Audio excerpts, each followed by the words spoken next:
안녕하세요. 행복씨앗입니다.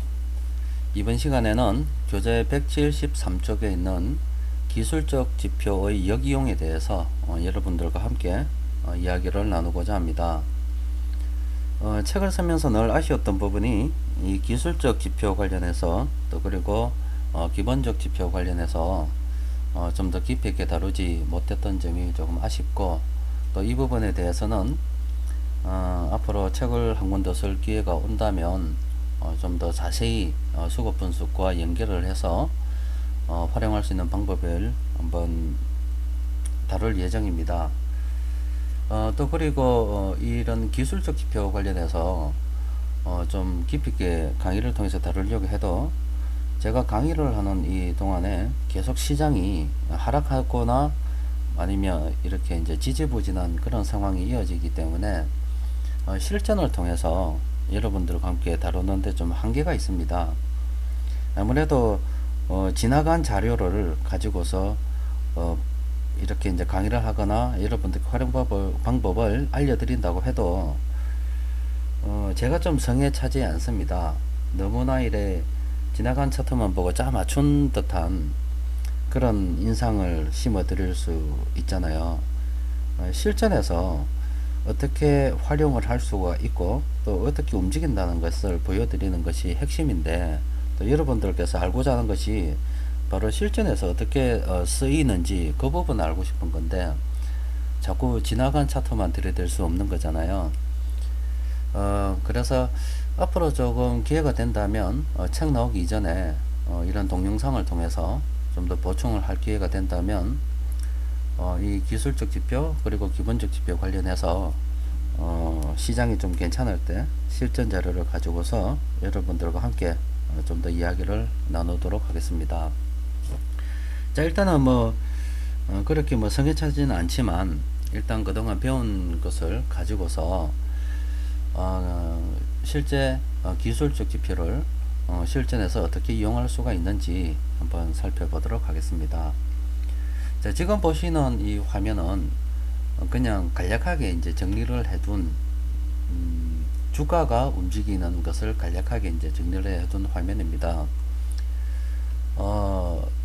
여기 아래쪽에 요 부분이 이제 주가가 바닥권을 거치면서 세력들이 물량을 매집하는 그런 과정이고, 이제 가운데 이런 부분이 주가가 상승을 하는 그런 과정, 또 그리고 맨 위쪽에 이 부분이 이제 고점 부근에서 세력들이 물량을 정리하는 이제 그런 과정입니다.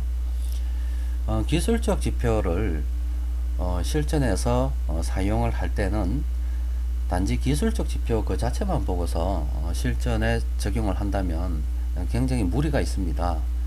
반드시 선행되어야 될 작업이 주식 가격이 이렇게 움직이는 원리, 또 그리고 세력들이 주식시장에서 돈을 벌 수 있는 원리를 생각을 한다면 수급적인 요인을 반드시 고려를 해야 됩니다. 수급을 통해서 세력들이 돈이 움직이는 것을 관찰을 하고, 또 그렇게 세력들의 의도를 파악을 하게 되면 세력들이 하락하는 의도, 세력이 차익 실현하겠다고 하는 의도를 가진 종목은 접근을 하지 않고, 세력들이 물량을 매집하거나 또 그리고 이제 주가를 상승시키고자 하는 그런 의도가 보이는 종목에 한해서 각 부분별로 이제 기술적 지표를 가지고서 세력들이 하는 움직임을 역이용을 하는 겁니다. 크게 이렇게 말씀을 드리면, 이렇게 세력들이 물량을 매집하는 이 바닥권에서는 세력들이 물량을 매집을 하고 있기 때문에 주가의 변동성이 굉장히 심합니다. 따라서 이런 부분에서 기술적 지표를 적용을 한다면 기술적 지표가 무너지는 시점을 이용해서 매수 포인트로 잡는 것이 유리하겠죠. 또 그리고 지난 시간에 배웠던 체결 강도를 이용하면 기술적 지표가 무너졌을 때 체결 강도로가 이제 100 이상이 되면서 장중에 세력들이 그동안 물량을 매집했던 세력들이 들어오는 것을 확인을 한다면 이제 그때가 매수 시점이 되겠죠. 어떻게 되었든 요 바닥 부근에서는 기술적 지표가 무너지는 이제 시점을 어떤 매수 포인트로 활용을 해야 된다. 이제 그런 점이고, 중간에 이제 본격적으로 이제 세력들이 물량을 확보하고 주가를 이렇게 견인하는 과정에서는 역시 기술적 지표가 무너질 때를 하나의 매수 포인트로 잡아서 접근을 하는 것이 좋습니다. 그리고 이제 이 고점 부분에서 세력들이 물량을 틀 때는 기술적 지표가 무너질 때 접근하면 큰일 납니다. 이때는 물리게 되는 상황이 발생될 수가 있겠죠. 따라서 이런 이제 세력들이 고점 부분에서 물량을 트는 모습을 확인을 했다면 이런 부분에서는 모든 기술적 지표가 매수를 외칠 때 과감하게 매도 내지는 분할 매도로 이제 역이용을 하는 거죠. 이렇게 이제 각 구간마다 기술적 지표를 활용하는 방법이 다릅니다. 그래서 이제 크게 이렇게 개념을 잡아 두고서 접근을 하시는 것이 좋습니다. 자, 사실은 이 기술적 지표의 역이용, 또 뭐 기본적 지표의 역이용, 이런 역이용이란 용어를 여러분들과 함께 이야기를 하면서 한편으로는 좀 서글픈 생각이 듭니다. 원래 우리 주식시장이란 곳이 기업에 투자를 하는 것이잖아요. 그래서 이제 그 기업이 돈을 많이 벌게 되면 그 성과에 따라서 어떤 배당을 받게 되는, 이것이 이제 올바른 주식 투자가 되겠죠. 그런데 이제 사람들이 알게 되었다 이 말이죠. 주식 시장에서 돈을 버는 방법이 배당 수익 이외에도 시세 차익을 이용해서 돈을 벌 수 있구나 하는 것을 이제 사람들이 알게 된 겁니다. 이제 그렇게 하다 보니까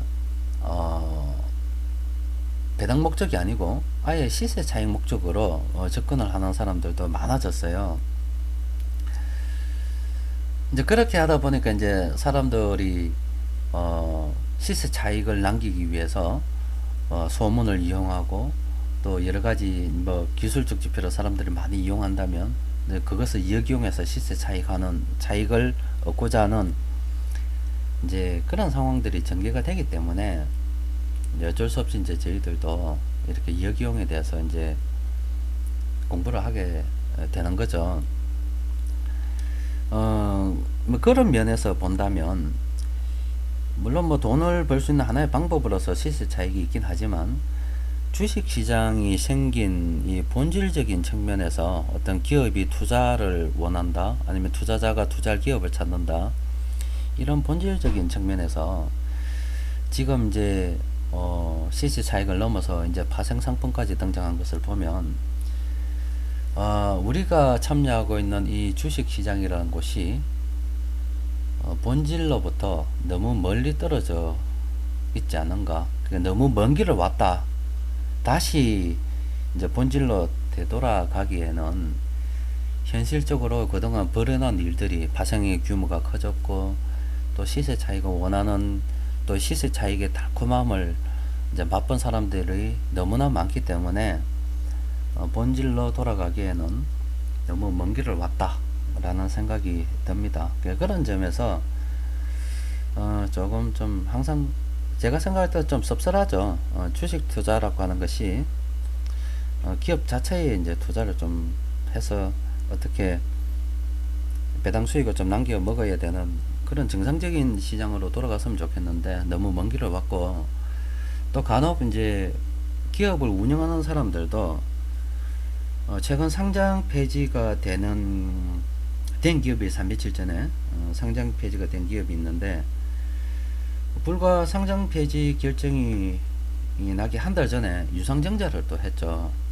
이렇게 기업을 운영하는 사람들도 주식으로 돈 벌 수 있는 방법이 이런 유상증자라든지 어떤 여러 가지 주식을 발행을 해서 돈을 벌 수 있다 하는 발권력을 가질 수 있다는 이제 그런 걸 알게 됨으로 인해서 이제 주식 시장이란 것이 이래 일단 본질로부터 너무 많이 멀어져 있는 것 같습니다. 그래서 이 부분이 좀 늘 아쉽죠. 어쨌든 지금 우리가 이야기하는 부분은 주식 투자에서 시세 차익을 얻기 위한 방법으로서 세력들이 물량을 매집하고 또 주가를 부양하고 또 고점에서 팔아먹는데, 우리는 그 일련의 과정을 수급 분석으로서 포착을 하고 각 단계별로 이해기용을 해서 우리는 먹겠다, 뭐 이런 전략을 이야기하고 있는 겁니다. 자, 그럼 이때까지 배운 것을 조금 종합하는 의미에서 몇 가지 좀 살펴볼게요. 여러분들이 자꾸 이제 수급 이야기하면 수급 그 자체만 가지고서 의사결정을 내리려고 하는데, 실제 주식 투자를 할 때는 수급뿐만이 아니고 내가 아는 모든 것을 총동원을 해서 의사결정을 내리는 것이 좋습니다. 그게 이제 당연한 거겠죠. 그래서 이제 그런 것을 이제 너무 많이 보여드리지 못했기 때문에 전부 다는 보여드릴 수가 없고, 일부만 여러분들과 함께 이제 살펴보도록 하겠습니다. 자, 다시 지금 현재 보시는 화면이 대신증권의 이 화면 제가 이제 만든 겁니다. 관심 종목 조회라는 그 화면을 이용해서 제가 항목을 이렇게 필드를 붙여 넣은 거죠. 여러분들께서도 이와 같이 구성을 하면 장중에서 쉽게 움직이는 종목들을 쉽게 포착을 할 수가 있습니다. 그래서 지난번에 배운 걸 잠시 보면 이 체결 강도로 정리를 하게 되면 이 체결 강도가 100 이상이 되는 종목들이 현재 시장에서 상승하고 있는 종목이다.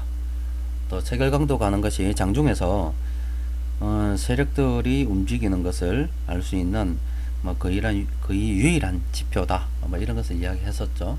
여전히 이제 체결 강도가 100 이상 높다 보면 상승하는 종목이 많고, 또 반대로 체결 강도가 낮으면 이렇게 하락하는 종목이 많은 겁니다. 그리고 이제 총 잔량 대비는 지금 뭐 잔량 대비에서 매수 쪽이 많으면 하락하는 종목이 많고, 매도 쪽이 많으면 상승하는 종목이 많죠. 그래서 실제 이제 총 잔량 대비라고 하는 이 부분은 세력들이 대중들의 심리를 또 매매 패턴을 역용하는 겁니다. 또 뭐 조금 엄격한 의미에서 본다면 호가창에서 물량을 쌓아놓는 거잖아요. 저게 호가창에 뭐 흠매수든 아니면 물량을 다른 거래원으로 돌리기 위해서 쌓아놓든 어떻게든 호가창을 조작하는 행위라서, 지금 총 잔량 대비로 바라보는 것은 여러분들이나 저나 지금 이 순간에 바로 범죄의 현장을 목격을 하고 있는 것이 되는 것이죠. 총 잔량 대비해서 물량을 파는 쪽이 많이 쌓아두었는데 현재 주식 가격이 오른다. 이게 이제 바로 시세 조작의 현장을, 범죄의 현장을 여러분들과 함께 이제 보고 있는 겁니다. 그래서 저런 사람들 잡아넣을 수 있을 건데요. 요즘 뭐 한번 알아볼까요? 한번 봅시다. 잠시만 찾아봅시다. 요즘 주가 조작 관련해서 신고하면 포상금도 준다는데, 수급 분석을 이용해서 주가 조작 세력을 한번 지금 찾아볼까요? 한번 봅시다. 여기 제일기획 한번 봅시다. 제일기획 지금 체결 강도가 208%이고 총 잔량 대비가 마이너스 4,600, 이제 파는 사람이 좀 많네요. 그리고 오늘은 외국인들이 한 38,000주 정도 들어오고 있고, 뭐 어디 사는지 모르겠지만 프로그램 매매에서 9,900주, 외국 개창구에서 한 2만주 들어오고 있네요. 그러면 한 외국인들이 사는 거 중에서 18,000주는 국내 창구를 이용한다는 이제 그런 내용이 되겠죠. 그러면 제일기획이 지금 어떤지 수급 분석표, 자, 수급 엑스레이를 이용해서 잠시 한번 살펴봅시다. 제일기획이 어디 갔노? 여기 있네요. 최근에 주가가 많이 상승을 했는데 외국인들이 여기에서 물량을 좀 팔고 있습니다.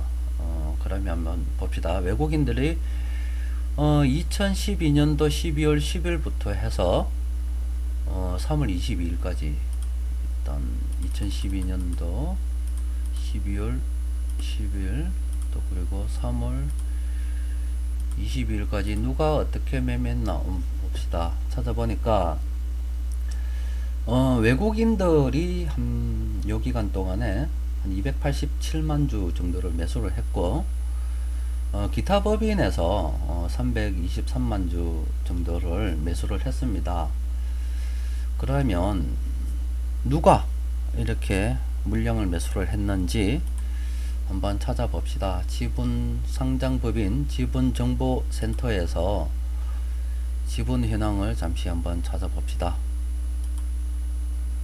그러면 최대 주주부터 한번 살펴볼까요? 제일기획입니다. 인터넷이 왜 이래 넣노? 자, 제일기획. 삼성물산에서 18.35 비율을 가지고 %를 가지고 있고 공시일이 3월 18일인 걸 봐서 최근에 물량을 매집한 것 같네요. 자, 그러면 최대 5% 이상 한번 봅시다. 제1기획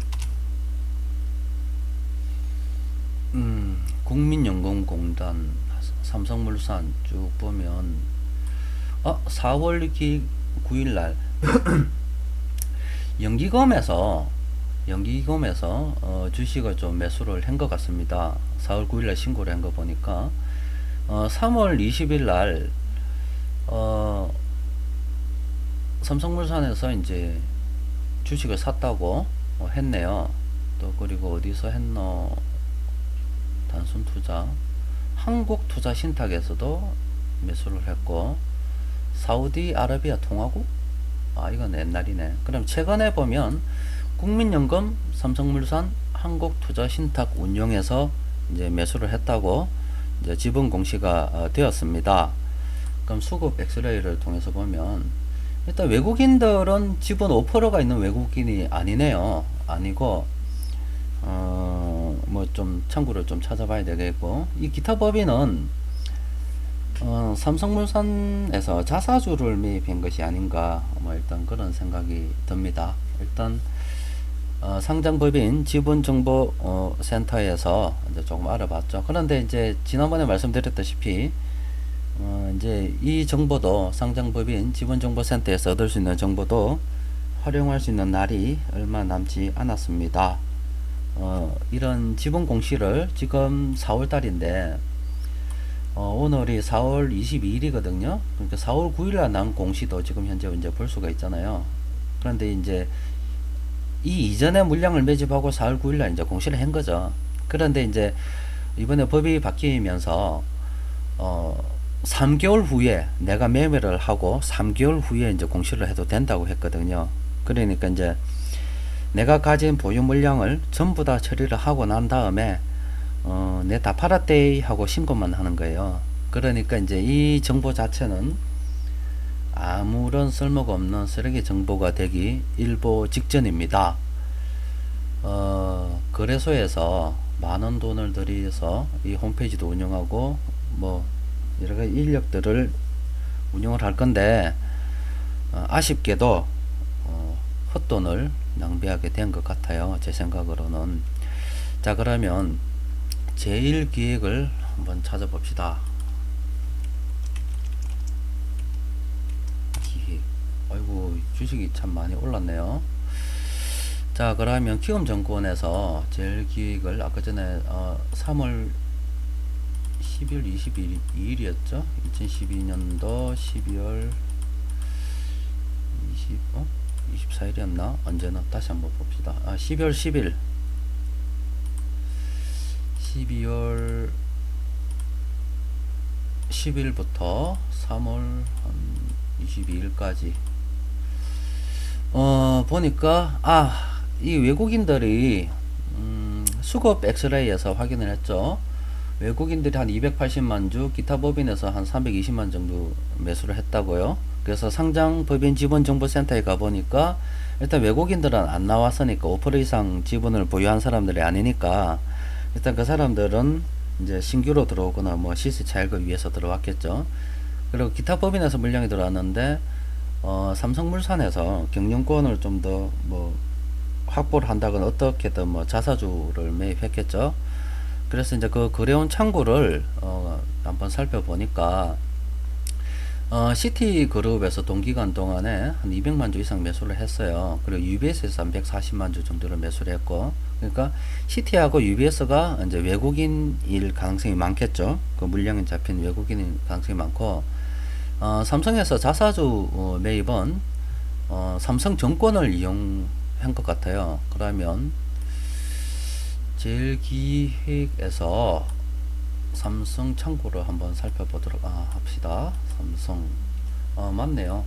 삼성증권에서 자사주 매입을 삼성 창구를 이용해서 정확하게 한 이전부터 했네요. 2012년도 한 9월경에 한번 매수를 자사주를 매입을 했고, 또 그 이후에 2013년도 1월 28일부터 해서 지속적으로 자사주를 매입을 했습니다. 아직 뭐 삼성증권은 삼성물산은 삼성창구를 이용해서 이제 이렇게 물량을 확보하고 있다는 것을 우리가 확인을 할 수가 있습니다. 그러면 오늘 거래원을 잠시 살펴보면 모건 스탠리에서 오전에 팔았다가 다시 오후에 사네요. 이 사람들 장난치는 것 같은데 장난칠 정도로 물량을 매수했는지 모르겠네요. 모건 스탠리가 없네. 모건 스탠리는 어디? 매수 매도 거의 다 땄었는데 해당 기간 동안에 일단은 뭐 모건 스탠리에서 물량을 매수하고 있습니다. 특별한 그건 없습니다. 자, 제일기획을 제가 이제 잠시 살펴보면서 이렇게 이제 체결 강도 총 잔량 대비로 해서 작전의 징후를 한번 찾아보려고 했는데 못 찾았어요. 여기서는 작전을 하는 게 아닌 것 같아요.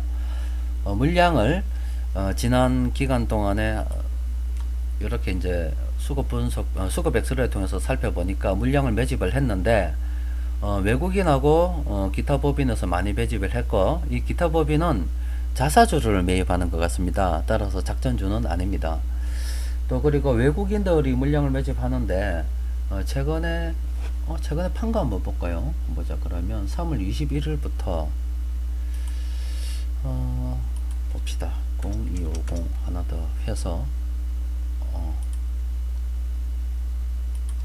0251 하나 더 해서 3월 10일부터 찾아봅시다. 밑에 거는 12월 10일부터 3월 22일까지 시티, 삼성, UBS에서 했고,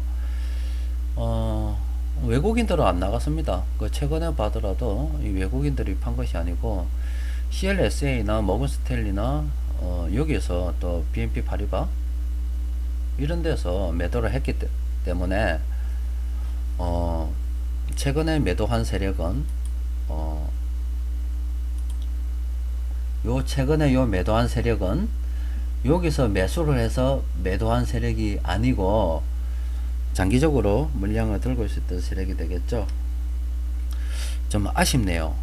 오늘 장중이 아니고 이런 동영상 강의를 통해서 제일기획에서 장난치는 세력을 찾아냈다면 제가 금융감독원에 고발을 해서 돈 좀 벌 수 있었는데, 아쉽게도 제일기획에서는 작전하는 세력이 아닌 것 같습니다. 자, 이렇게 제가 여러분들께 이제 잠시 이렇게 보여드렸던 이유는 이렇게 이제 수급 엑스레이를 통해서 이렇게 세력들이 물량을 매집하는 것을 보고서 지분 정보를 이용하고 또 그리고 거래원 정보를 이용하게 되면 의사 판단을 하는데 좀 더 나은 자료를 얻을 수가 있습니다. 좀 더 엄격하게 이야기를 한다면 이런 과정을 통해서 쭉 총 잔량 대비가 많고 장난치는 세력들을 실제 찾아낼 수가 있겠죠. 그래서 이제 금융감독원에 고발을 하면 돈을 벌 수가 있는데 돈 벌기가 사실 좀 어려울 거예요. 고발을 한다면 구체적으로 예를 들어서 이제 제일기획에서 뭐 누군가 작전한다고 합시다. 시세 차익을 목적으로. 그런데 이제 물량을 매집하고 하면 이제 예를 앞서 이제 모건 스탠리라고, 미안합니다. 그 모건 스탠리라고, 자, 모건 스탠리만 다른 걸 하나 이름 지읍시다. 그럼 외국계 창고라고 하나 지읍시다. 외국계 창고에서 로버트라고 하는 애가 지난 여기에서 요 기간 동안 물량을 매집했고 지금 현재 물량을 정리를 하고 있는데, 요 기간 동안에 뉴스 한번 봅시다. 또 뭐 이래 살펴보는 거죠. 뉴스 창이 어디 갔노? 자, 뉴스에서 일단 종목을 찾읍시다. 제일 위에 검색을 목표가라고 한번 봅시다. 그럼 주가가 낮을 때 언제고,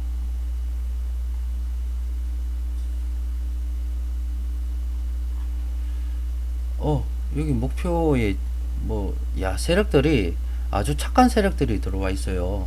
뭐 주가가 낮을 때 인위적으로 주가를 낮추기 위해서 장난치는 세력들이 없습니다. 지금 생각해 보니까 제일기획이 아주 모범적인 회사네요.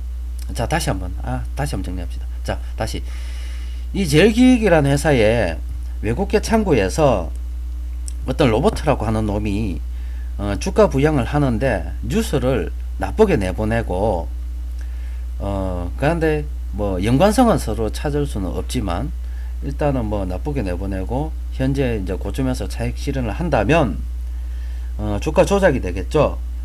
그런데 이제 고발하려고 하면 고발을 못합니다. 왜 못하냐면 내가 로버트가 파는지 안 파는지 이 로버트 이름을 알 수가 없어요.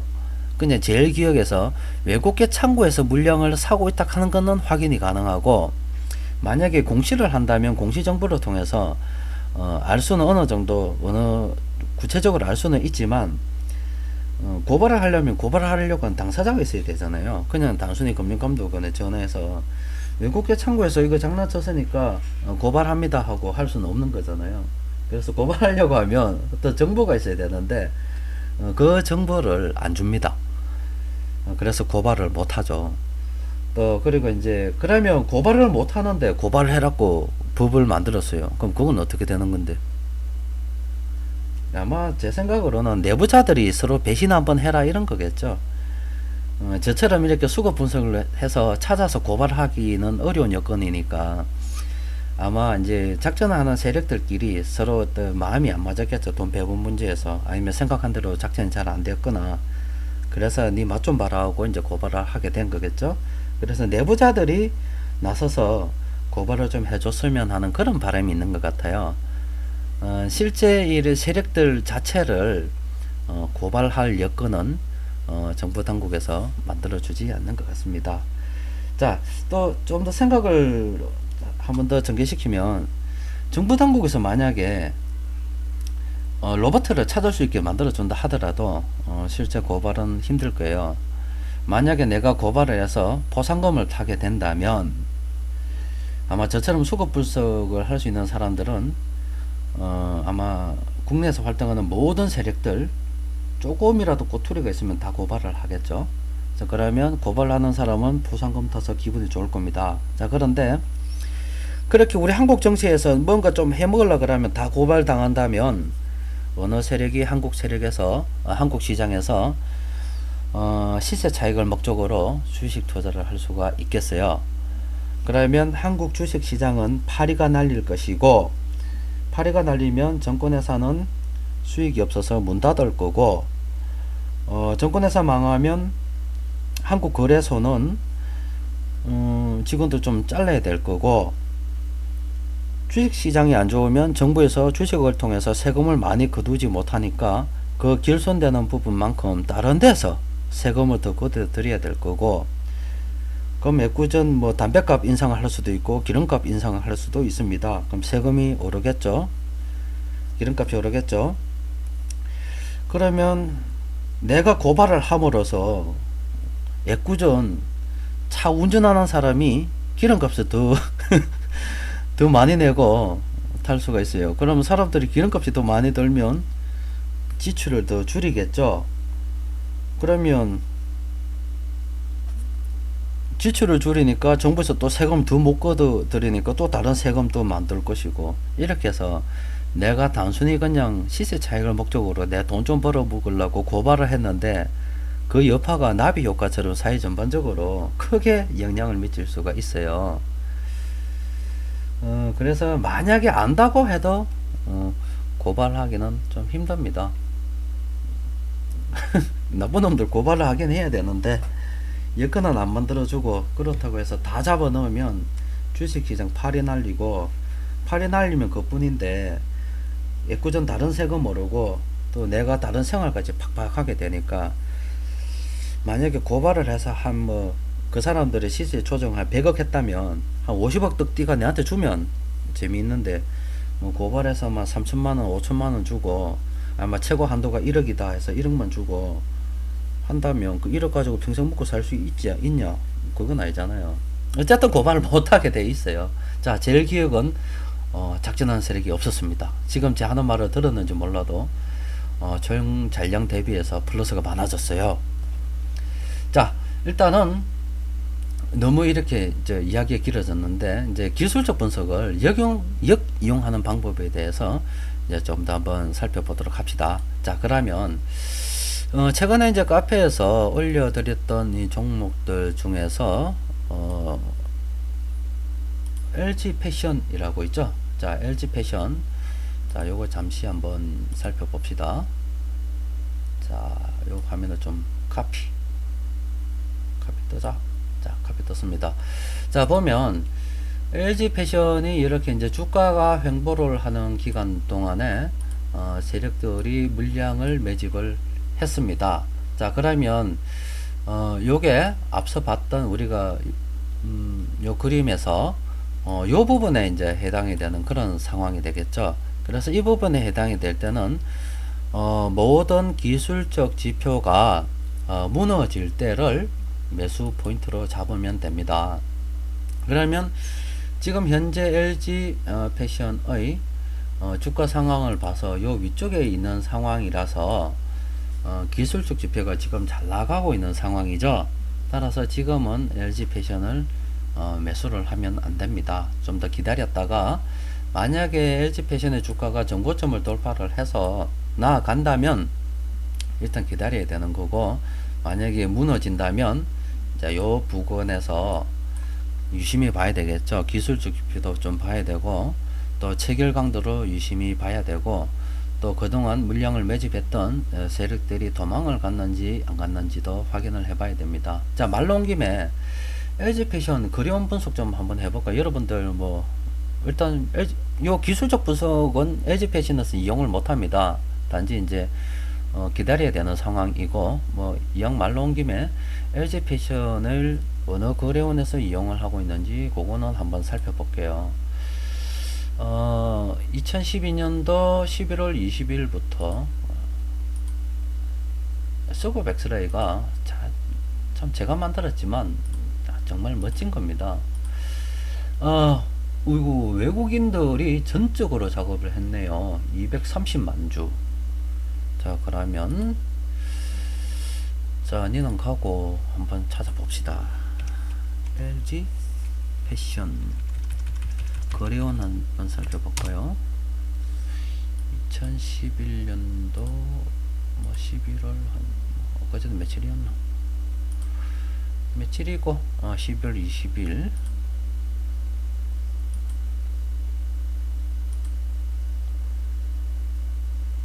자, 20일부터 투데이까지 봐야지. CLSA 이 네덜란드 친구들이 또 그리고 다이와 도이치 코리아, 골드만삭스, KGB 거의 뭐 특정 세력이 한 것이 아니고 외국인들이 뭐 거의 다 국적도 좀 다양하네요. 네덜란드, 일본, 골드만삭스, 미국 뭐 다양합니다. 다양하게 매수를 했고, 오늘 보면은 모건 스탠리하고 UBS 증권, 모건 스탠리는 어디 섰노? UBS는 어디고? 아이고, 오늘은 별거 없네요. 이 아들이 그 매수하던 애들이 매수를 하는 게 아닙니다. 그러니까 뭐 오늘은 좀 쉬어야 되겠고, 일단은 LG 패션에서 외국인들이 요 창구를 이용했다는 거예요. 요 창구를 이용했고 상장법인 지분정보센터에서 한번 찾아봅시다. LG 패션 보고한 게 혹시 있나 한번 찾아봅시다. 아, 텀블턴 자산 이거 수상하다. 아, 그렇네. 텀블턴 자산 운용 회사에서 싱가포르에서 투자를 했네요. 경영을 참가한답니다. 6.6%? LG 패션이 좀 괜찮은가 보네요. 경영권 참가 목적으로 매수를 했네요. 그러면 LG 패션 같은 경우는 조금 길게 봐도 되겠습니다. 이 텀블턴이라고 하는 회사가 그냥 재미삼아서 한 게 아니고 경영 참가하려고 좀 장기 투자하려고 했다 이거잖아요. 그러면 LG 패션이라는 회사가 장기적으로 괜찮다고 생각을 했다네요. 그러면 내가 이렇게 이제 어떤 세력들이 매집하는 걸 파악을 했다면 이제 텀블턴 믿고 또 그리고 뭐 수급을 믿고서 장기적으로 이제 가는 거죠. 기술적 지표로서 접근하기에는 현재 이제 무리가 되는 거죠. 자, 그러면 여기 조금 전에 봤던 게 요 바닥권에서 이야기입니다. 아쉽게도 시장이 안 좋다 보니까 이 매수 포인트를 찾을 수 없는 거예요. 아쉽네. 자, 그럼 이 고점 부근에 있는 거 중간은 좀 놔두고 조금 이따 보고 고점 부근에 있는 거 한번 찾아봅시다. 고점 부근에서 요즘 좀 잘 나가는 게 이제 제약주죠. 대웅제약 한번 봅시다. 자, 대웅제약 이 참 고점 부분에서 잘 나가고 있는데요. 요 카피 한번 뜨자. 수덕 카피 뜨기 전에 물량 어디서 매집한 것부터 한번 찾아보고 2012년도 5월 31일부터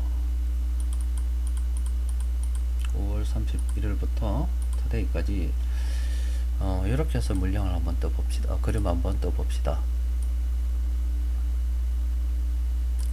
자, 대웅제약 같은 경우, 자, 이제는 이제 고점 부분이 만들어지는 순간이라고 볼 수 있겠죠. 이렇게 이제 저점 부분이 만들어졌다가 상승을 했다가 그러면 이런 부분에서는 기술적 지표가 무너질 때 이런 지표는 기술적 지표가 무너질 때 매매를 할 수가 있었고 지금부터는 이제 모든 기술적 지표가 잘 나갈 때 매도해야 된다는 겁니다.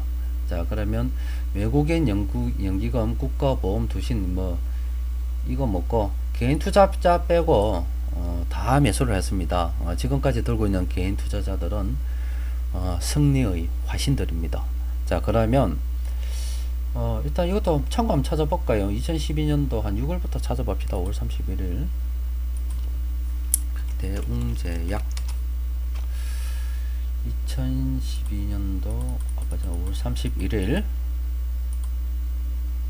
31일부터 오늘까지 모건 스탠리, 골드만삭스, UBS 정권 뭐 이런 데서 했고 이야 이 UBS에서 오늘도 매수를 하고 있습니다. 이거 더 갈 것 같네요. 대웅제약 더 갈 것 같습니다. 자, 어쨌든 이제 이게 이제 고점 부근이잖아요. 이제 팔아 먹어야 되는데 저점 부분에서 산 사람들이 팔아 먹어야 되는데 그럼 어떻게 팔아 먹었고 한번 찾아봅시다. 자, 기술적 지표 뭐 아무거나 돼도 됩니다. 다 똑같습니다. 볼린저 밴드 한번 볼까요? 가격 지표에서 볼린저 밴드 잘 안 보이네. 자, 크게 봅시다. 자, 팔아먹어야 되는데 보면 요 부분에서 좋았고 일단은 하락을 하고 있지만 그동안 매수한 세력들이 안 나가서 한 번 더 상승을 할 수 있겠다 이제 생각을 해볼 수가 있겠죠. 자, 요것도 그림을 한번 떠봅시다. 자, 그림을 떠서 자, 일단은 요 부분이 요겁니다. 요 고점입니다. 요 고점이기 때문에 이제 주가가 잘 나갈 때 팔아먹어야 되겠죠. 자, 그러면 일단은 이제 요때 한번 팔아먹을 기회가 있었고 오늘 이제 보니까 그동안 물량을 매집해왔던 세력들이 아직 안 팔았다 이 말이죠. 그러면 곧 이것도 또 올라간다 이 말입니다. 그럼 언제 팔아야 되느냐? 모든 기술적 지표가 최상일 때 팔면 좋겠죠. 그러면 요게 요런 것처럼 요 부분처럼 볼린저 밴드 위쪽으로 이탈을 할 때가 있을 것이다 이 말입니다. 이때 팔면 대웅제약 아주 잘 팔아먹은 것이 됩니다. 자, 그럼 볼린저 밴드 말고 아무거나 써도 됩니다. 자기 뭐 마음에 드는 걸 쓰십시오. 시장 강도 RSI 한번 해볼까? RSI는 어디서 찾노? 어딨노? 여기 있네. 자, RSI 같은 경우도 똑같죠. 자, 이것도 한번 떠봅시다.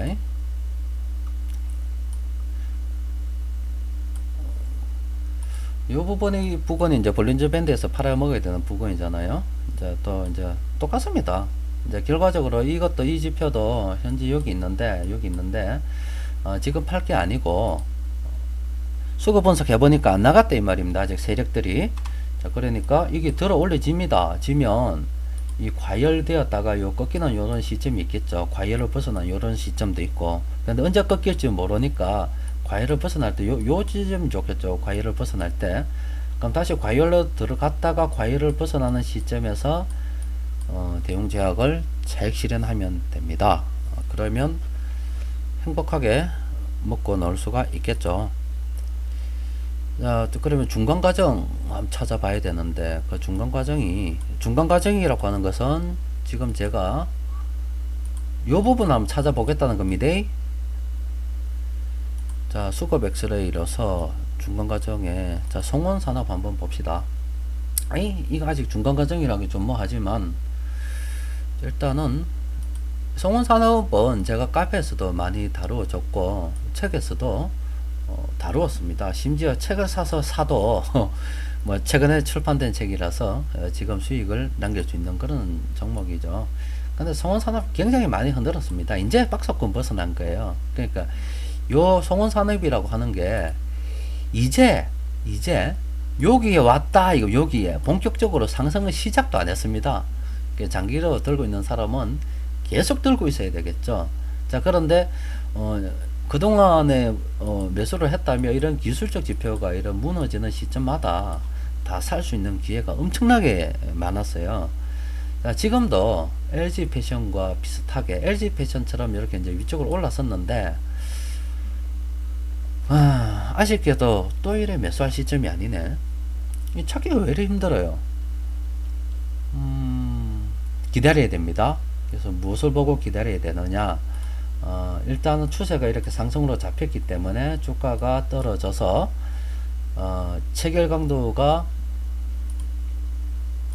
100 이하이고 또 뭐 자기가 기준으로 하는 기술적 지표에서 침체기로 접어들고 그런데 한 가지 조금 차이점이 있는데 기술적 지표를 이용을 할 때 아까 전에 이제 이 고점 부근에서 할 때는요 이제 요런 고점 부근에서 할 때는 기술적 지표가 과열로 접어들어서 이탈할 때 이때가 매도 시점이거든요. 이제 그런데 요런 바닥권에서는 기술적 지표가 침체에서 벗어나는 순간이 이제 바로 매수 시점이 됩니다. 자, 그런데 요 중간 요 부분에서는요 이제 조금 다릅니다. 어떤 게 다르냐면 기술적 지표가 침체로 안 들어갈 수도 있습니다. 그 이유는 뭐냐면 세력들이 이제 계속 이렇게 이제 물량을 사게 되면 이 주가가 이렇게 끝도 없이 오르게 돼요. 이렇게 각도가 너무 이렇게 높아져요. 그래서 이제 샀다가 내렸다가 이런 식으로 이제 올라가거든요. 그러니까 앞서 본 그림처럼 이런 것처럼 그림이 참 지저분해졌네. 자, 다른 색깔로 한번 봅시다. 자, 이런 것처럼 이렇게 안 바뀌네. 자, 샀다가 내려갔다가 이런 식으로 이제 계속 이렇게 반복을 하게 돼요. 그때 이런 부분에서는 바닥권에서는 모든 기술적 지표가 무너져서 침체권을 벗어날 때 이제 매수를 한다면 이때는 침체까지 안 갈 수가 있습니다. 그 이유가 이 세력들이 첫 번째 이제 물량을 매수를 할 때 끊임없이 매수를 할 수가 없습니다. 그러면 이 주가가 너무 급등하거든요. 그래서 이제 적절하게 이제 어떤 뭐 이등 평균선도 좀 조절도 하고 자기가 기준에 맞는 것을 택해서 이렇게 이제 들어 올렸다가 낮추었다가 또 물량을 더 확보하고 이런 식으로 해서 던졌다가 받았다가 이렇게 가는 겁니다. 이제 이때 이제 여러 가지 이제 거래원이 동원이 되는 건데, 이때는 완전히 침체기에 접어들게 되면 문제가, 어떤 세력이 물량을 매수를 했는데 다른 세력들이 도망을 갈 가능성이 있어요. 자,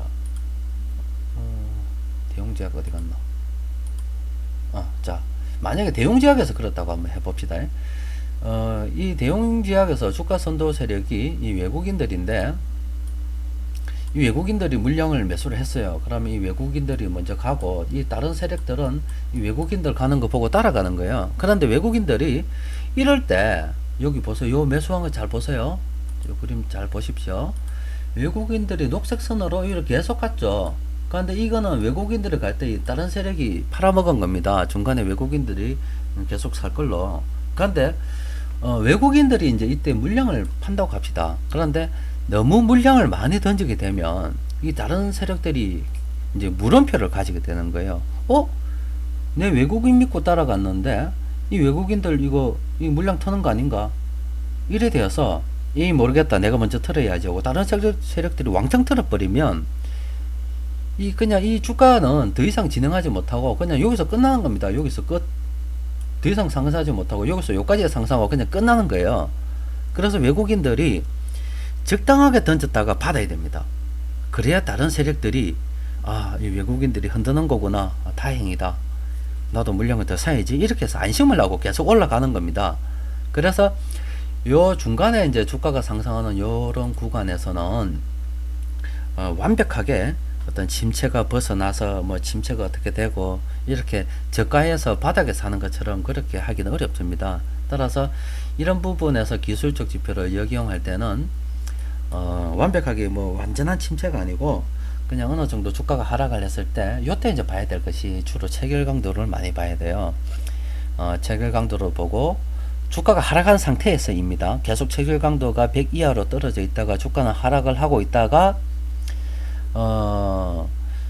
어느 날 이제 체결 강도가 100 이상으로 되면서 거래량이 늘고, 그동안 거래원 분석해서 보니까 매집하던 거래원에서 매도를 했고 이제 다시 매수를 하고 있고, 이런 상황이 전개가 된다면 오늘 세력들이 들어오는구나 하면서 이제 세력들이 물량을 털고 어떤 주가를 흔드는 것을 이용해서 주식을 매수할 수가 있는 겁니다. 참 이게 시장이 좀 흔들거리고 해봐야 참 재밌는 것을 많이 보여드릴 수가 있는데 이런 면에서 조금 아쉽습니다. 실전에서 참 보여줄 게 별로 없네요.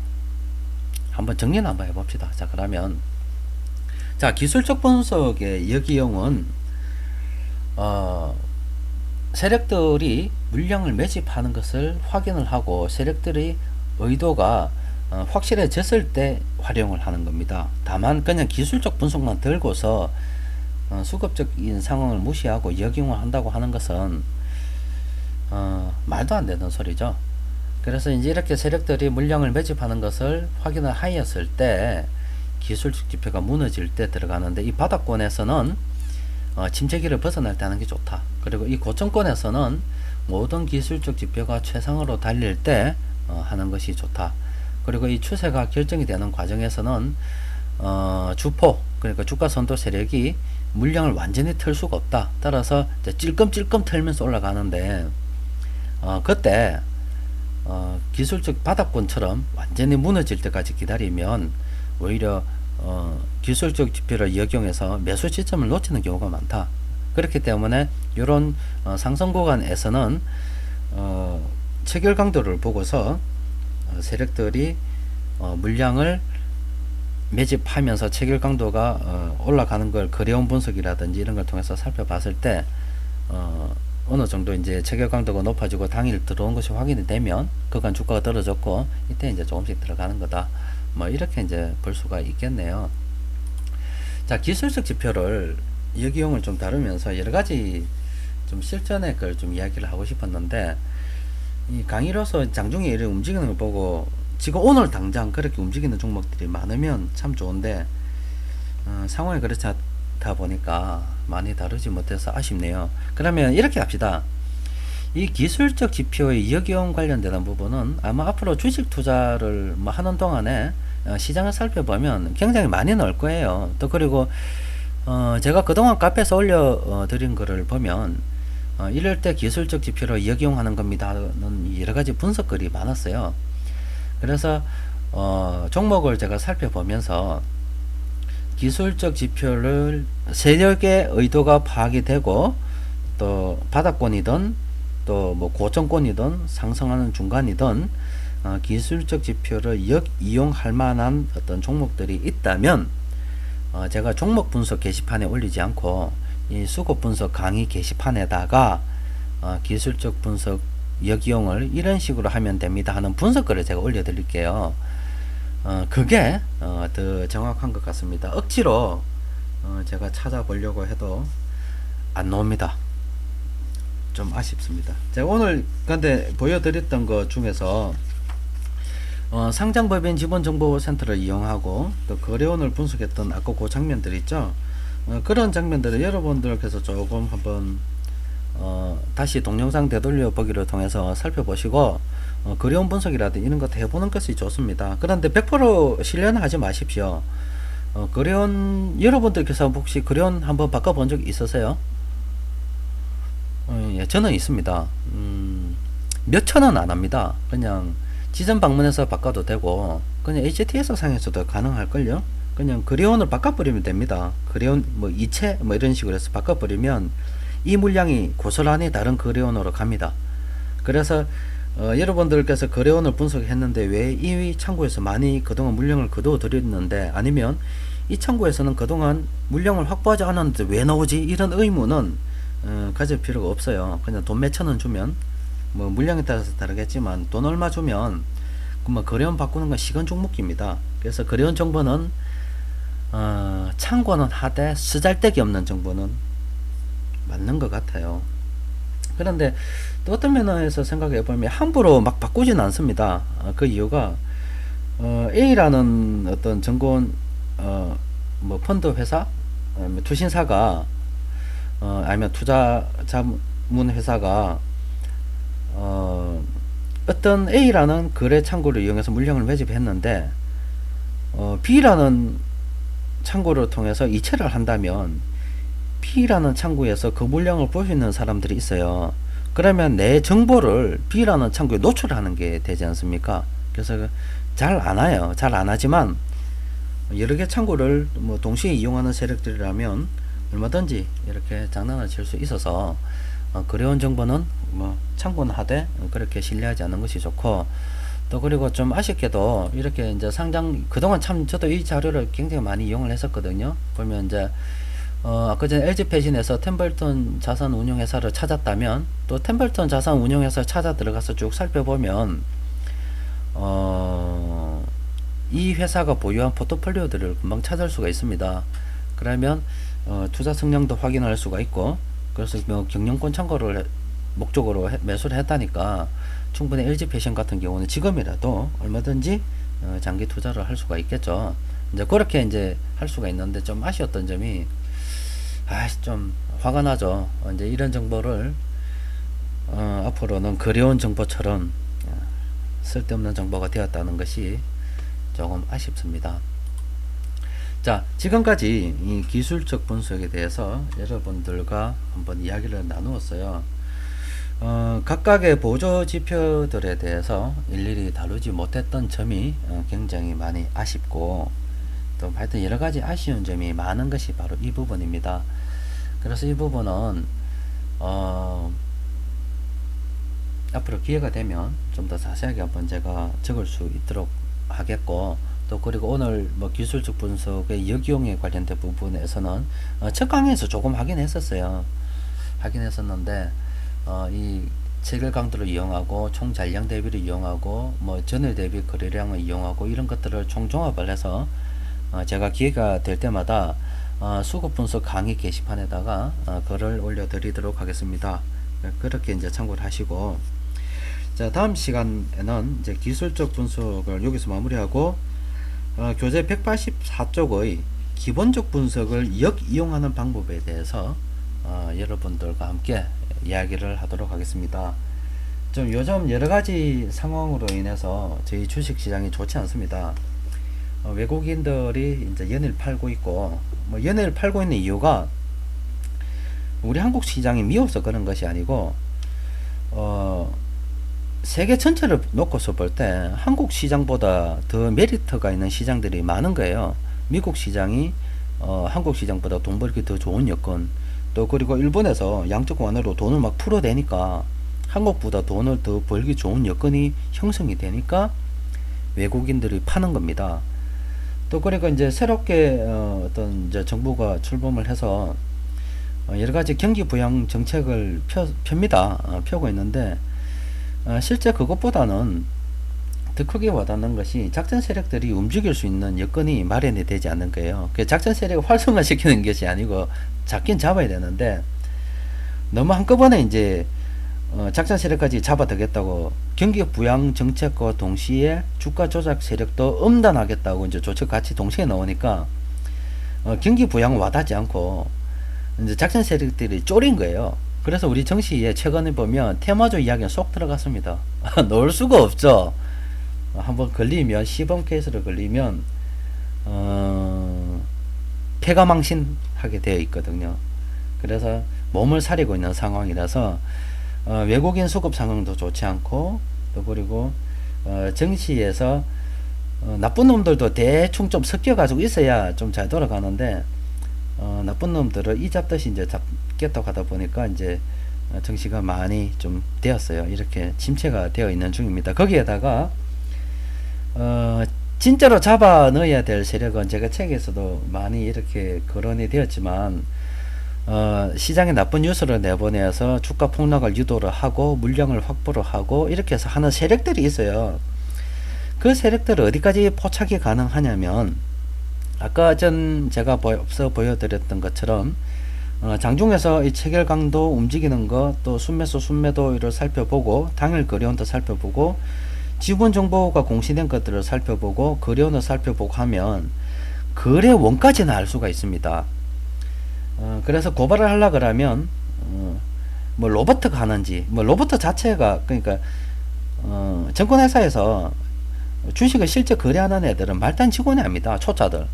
그러면 이 로버트라고 하는 애가 주식을 실제 거래하고 있다면 그 위에 본부장이 있어요. 아니면 뭐 팀장이 있던가 뭐 주식 운영 팀장이 있던가 그 팀에서 로버트 니 요거 요소부터 요까지 해서 돈 얼마 투입해서 몇 주 사라 이렇게 그 업무 지시를 내리거든요.